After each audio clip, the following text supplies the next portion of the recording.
I have started from nothing, absolutely nothing. It's not even zero, it's like minus because I was doing something else. There was a momentum to become an engineer, and suddenly I discovered this thing that I really like, and I start doing it.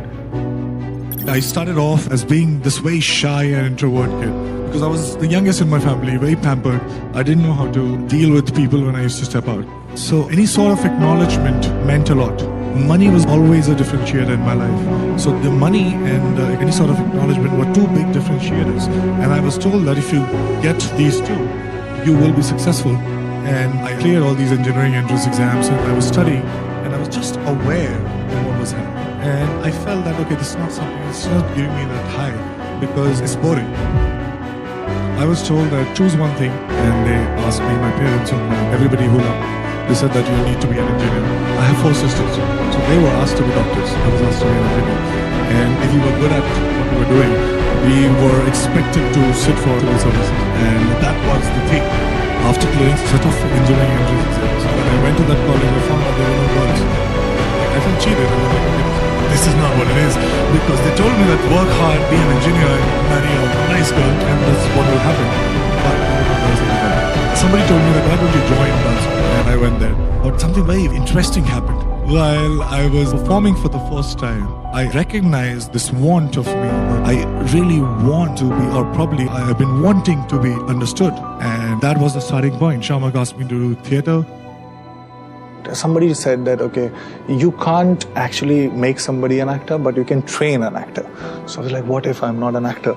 So I went to Barry John, and I was there for 3-4 months when we got a certificate, and I got a B grade, and everybody else got C. So that's when I got to realize, okay, this is something that I really can do. Also because, I could hide behind all these interesting characters. I could say things that I really want to say.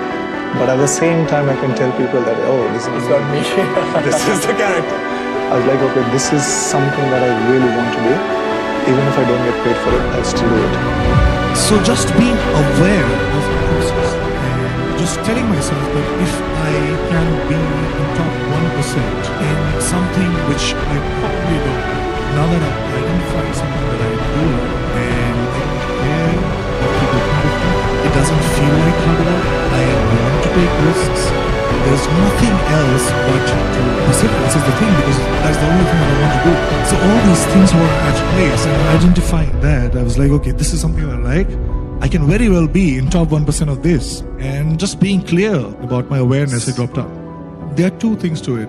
Number 1 was, how did I convince myself into dropping out of a very prestigious engineering college into doing something which is very, very dicey. And number 2, what I found while doing it. So number 1 was that if I could be in top 1% in something that I don't like, I can very well be in top 1%, which I absolutely like. And I promised myself a fancy house, fancy car. So I was like, okay, this is what you'll get, and drop out. And just 6 to 8 months away from getting myself a degree, I dropped out because I thought that it will be a better state to be in if I don't have a plan B. Because I won't be thinking that if nothing happens, I'll go back to this. I perform better when I don't know that there is plan B.